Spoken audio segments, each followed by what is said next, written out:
ఒక మనిషికి జీవితంలో ఏమి కావాలి? సంతోషం, ప్రేమ. ఈ రెండు ఎక్కడ దొరుకుతాయి? ఈ రెండైతే ఈ లోకంలో చాలా అరుదుగా దొరుకుతాయి. కానీ సంతోషం, ప్రేమ అనేది, నిజమైన సంతోషం, నిజమైన ప్రేమ అనేది ఎక్కడ దొరుకుతుందంటే కేవలం యేసుక్రీస్తు ప్రభు దగ్గర మాత్రమే దొరుకుతుంది.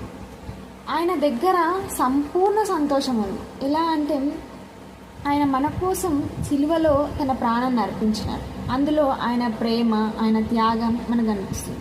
అలాగే ఆయన మన కోసం కార్చిన ఆ రక్తంలో మన పాపానికి క్షమాపణ ఉంది. ఈ లోకంలో ఏ వ్యక్తి కూడా మన పాపాన్ని క్షమించలేడు, మన పాపాన్ని తుడిచివేయలేడు, మన పాపాన్ని తీసివేయలేడు. కానీ యేసుక్రీస్తు ప్రభువు దేవుడై ఉండి కూడా ఆయన మన కోసం ఆ పదవిని, ఆ అర్హతను వదిలిపెట్టుకొని వచ్చి భూమి మీదకి వచ్చి ఒక సాధారణ మనిషిలాగా భూమి మీద పుట్టి మన కోసం, మనలాగానే రక్తమాంసములు ధరించుకొని మన కోసం ఆయన తన ప్రాణాన్ని అర్పించినాడు. ఈ లోకంలో ఎవరైనా మన కోసం తన ప్రాణాన్ని ఇచ్చినా మన పాపం అనేది పోదు. అందుకే దేవుడే దిగి వచ్చి తన ప్రాణాన్ని అర్పించినాడు. ఇంత గొప్ప ప్రేమ మనకి ఈ లోకంలో ఎక్కడ దొరకదు. అలాగే సంతోషం అనేది యేసుక్రీస్తు ప్రభువులోనే ఉంది.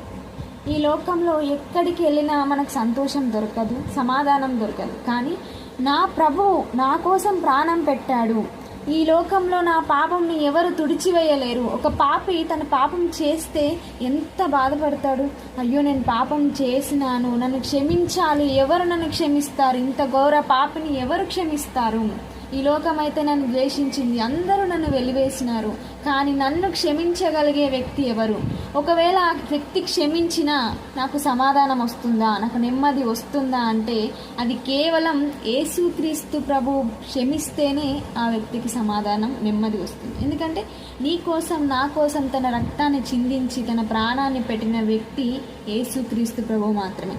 ఆయన ఒక వ్యక్తిని క్షమించినాడు అంటే ఆయన హృదయంలోనికి సంతోషం, నెమ్మది, సమాధానం వస్తుంది.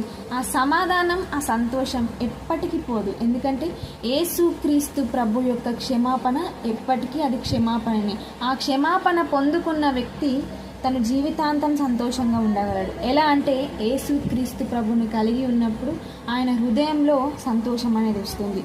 ఆ ప్రేమను అనుభవిస్తూ ఉంటాడు. అలాగే యేసుక్రీస్తు ప్రభు ఈ సంతోషాన్ని, ఈ ప్రేమను మనకి ఇవ్వడం కోసమే తను సిలువలో బలి అయిపోయాడు.